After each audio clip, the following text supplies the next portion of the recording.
बेटे ठीक है। अब हम ये जो क्वेश्चन है, जो कंसेप्ट में आपको समझा रहा हूँ बेटे, ये बहुत हेल्प करेगा हमारे क्वेश्चन नंबर 10 के लिए अकॉर्डिंग टू न्यूटन। ठीक है, समझिए बेटे। बेटा हमारे पास सेल्स होती है, यदि हम सेल्स में से लेस कर देते कॉस्ट ऑफ गुड्स सोल्ड, जिसे हम कॉस्ट कहते हैं, तो हमें मिल जाता है बेटा ग्रॉस प्रॉफिट, और इसमें से हम लेस कर देते हैं ऑपरेटिंग एक्सपेंस। अब बेटे मेरी बात सुनिए, ऑपरेटिंग एक्सपेंस क्या होते हैं? आपने पहले पढ़ा था एक्सपेंस, जिसमें कौन कौन से एक्सपेंस थे? डायरेक्ट एक्सपेंस और इनडायरेक्ट एक्सपेंस।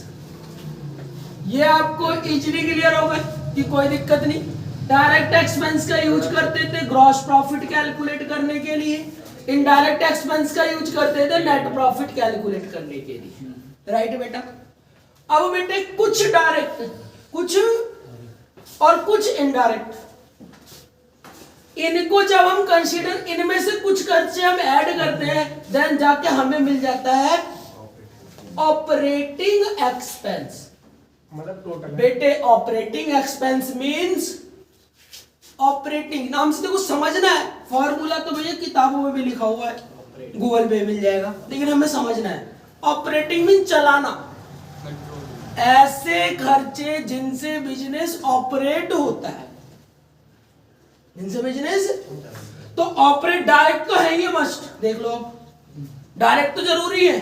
तो देखो डायरेक्ट खर्चे कहां से आए होंगे हमारे? ग्रॉस प्रॉफिट डायरेक्ट एक्सपेंस निकाला गया होगा, यानी पूरे डायरेक्ट एक्सपेंस तो माइनस हो ही गए हैं। ध्यान से देखो, अगर मैं इसे ऑपरेटिंग प्रॉफिट का फॉर्मूला बताऊं तो क्या फॉर्मूला है? Sales minus cost of goods sold और माइनस ऑपरेटिंग एक्सपेंस। हमें क्या मिल जाएगा? Operating profit.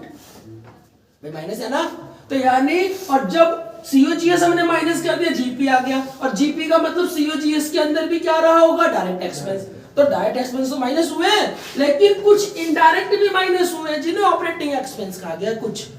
जैसे कि मैं समझाता हूं बेटा, डेप्रिसिएशन इनडायरेक्ट एक्सपेंस है भाई, वो मैंडेटरी है, जरूरी।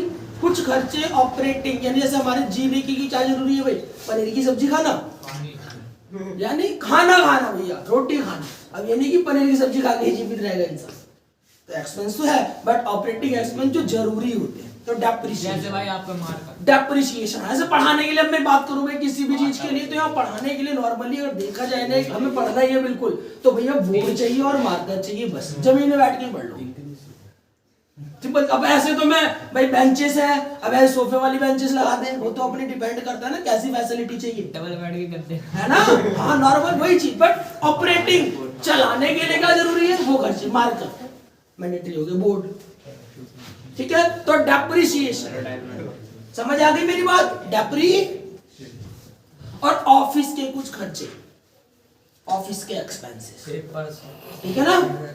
और सेलिंग एंड डिस्ट्रीब्यूशन एक्सपेंस, यानी यदि मैं आपको समझाऊं कि ऑपरेटिंग एक्सपेंसेस में क्या क्या आते हैं बेटे, तो ऑपरेटिंग एक्सपेंसेस में आप देख सकते हैं डेप्रिसिएशन जरूरी है, अपने आप होगा, ऑटोमेटिक होगा, एडवर्टाइजमेंट वो बेटा इसके अंदर आ जाएगा सब। Plus selling and distribution, selling and distribution, भाई बेचने के लिए जो भी खर्चा करते हैं, selling and distribution. Plus office and administration, office and administration expenses जो भी होते हैं, प्रशासन यानी मैनेजमेंट पे एक्सपेंस तो करने पड़ते हैं, तो ये नेसेसरी है। बाकी और भी बहुत है जो हमने लिए नहीं अभी, रेंट हो गया, जो अदर रह गया, मैंने कहा था ना कुछ, तो मैंने लिमिटेड लिए। अब इंटरेस्ट ऑन लोन रह गया, रेंट रह गया, पोस्टेज रह गया, बहुत सारे थे डायरेक्ट, तो सारे नहीं लिए मैंने।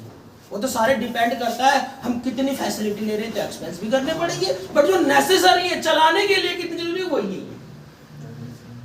डेप्रिसिएशन, सेलिंग एंड डिस्ट्रीब्यूशन, बेचने के लिए जो भी खर्चा जो जरूरी हो, इसलिए पर्टिकुलर नहीं दिया गया यहाँ पर। नेचर ऑफ बिजनेस डिपेंड करता है नेचर ऑफ बिजनेस पे, भाई हो सकता है कुछ बिजनेस सेलिंग के लिए वेयर हाउस लेना मैंडेटरी है, तो कुछ के लिए वेयर हाउस जरूरी नहीं है। ठीक है, कुछ के लिए ऑफिसर मैनेजमेंट रख सकते हैं, कुछ के लिए नहीं, हो खुद ही ऑपरेट कर रहे हैं।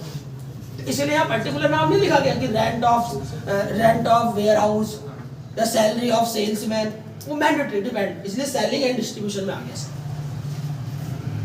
ठीक है, तो आपको अगर कभी ढूंढना तो ऐसे ही मिले, बस कुछ नहीं मिल सकता, डेप्रिसिएशन जैसा अलग वर्ड मिल जाएगा, डेप्रिसिएशन वो देख लेना, उसके हिसाब से बोल देगा डेप्रिसिएशन। बाकी इनके लिए ऐसे ही बोलेगा जो मैंने लिखा है, selling and distribution, office and management या ऑफिस एंड एडमिनिस्ट्रेशन। क्लियर होगी बात? तो ग्रॉस प्रॉफिट आ जाएगा, ऑपरेटिंग प्रॉफिट आ जाएगा, और ऑपरेटिंग प्रॉफिट में लेस कर दूंगा नॉन ऑपरेटिंग। अब जो रह गए नॉन ऑपरेटिंग, जैसे कि मैंने बात करी interest on loan, rent, salary, ठीक है, जो भी चीज नॉन ऑपरेटिंग, फिर ऐड कर देंगे नॉन ऑपरेटिंग इनकम, यानी जिसे आप बोलते हैं other income, bad recover, discount receive, आगे नेट प्रॉफिट।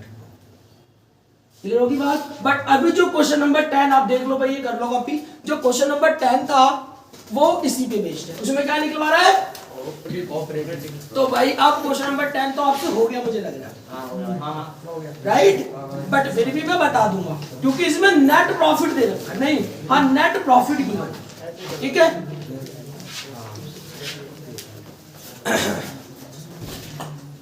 भाई अब शांत रहना बेटे, सभी ध्यान से सुनिए। अब हम क्वेश्चन नंबर 10 करते हैं भाई। बेटे यहाँ पर हमारे पास 3 फॉर्मूले बने हैं जो मैंने टेबल प्रिपेयर करी, आप ध्यान से देखिए। अगर मैं एक फॉर्मूले की बात करूं, पहला फॉर्मूला ये ना बेटे, ऑपरेटिंग प्रॉफिट बराबर gross profit minus operating expense, formula number 1। Formula number 2 क्या है? ऑपरेटिंग प्रॉफिट बराबर sales minus cost of good sold minus operating expense. और फॉर्मूला नंबर 3 ये रहा बेटे जो मैंने तीसरा एरो दिया, ऑपरेटिंग प्रॉफिट बराबर भाई कैसे निकालेंगे ऑपरेटिंग प्रॉफिट? अगर हम बात करें तो नेट प्रॉफिट, थोड़ा सा मैथमेटिक्स है बेटे, नेट प्रॉफिट में जो चीजें ऐड करें उससे क्या कर देंगे? लेस, क्योंकि अपोजिट चल रहे हैं ना, यानी हमें चल रहे नीचे से ऊपर की ओर, यानी नेट प्रॉफिट से हमें ऑपरेटिंग प्रॉफिट पे जाना है, ना कि ऑपरेटिंग प्रॉफिट से नेट प्रॉफिट पे आना। ठीक है, समझ रहे हो आप? तो इसमें अब हम जो लेस है वो ऐड करेंगे, जो ऐड है वो, तो जो लेस है बेटे उसका नाम है non operating expenses, non operating expense, और जो ऐड है उसे लेस करेंगे जिसे बोलते हैं अदर इनकम। तो बेटा ये फॉर्मूला नंबर 3 ही हमारे क्वेश्चन नंबर 10 के लिए ठीक है। ठीक, चलिए अब क्वेश्चन नंबर 10 में ऑपरेटिंग प्रॉफिट निकालना है हमें। ऑपरेटिंग प्रॉफिट बराबर नेट प्रॉफिट। नेट प्रॉफिट कितना है क्वेश्चन में? 1 लाख रुपए। इसमें प्लस कर देंगे नॉन ऑपरेटिंग एक्सपेंस। यदि मैं नॉन ऑपरेटिंग एक्सपेंसेस की बात करूं तो हमें क्या क्या दिखाई दे रहा है बेटा? इंटरेस्ट ऑन लोन का अमाउंट बताओ। 20,000। बेटे डोनेशन को एक्सपेंस मेंशन कर रहे हैं, इसलिए एक्सपेंस ले लिया। 2,000। ठीक है, 2,000 रुपए। गेन जो हुआ है वो हमारे लिए क्या है? रेवेन्यू। तो इनकम क्या होती है? माइनस। कितने का गेन हुआ है? 15,000। और रेंट रिसीव्ड भी हुआ है। अब ओवरऑल को सॉल्व कर लो। 97,000 रुपए आ गया ऑपरेटिंग प्रॉफिट। लो बेटे क्वेश्चन नंबर 10। ठीक है, ये ऑपरेटिंग प्रॉफिट निकाला हमने क्वेश्चन नंबर 10।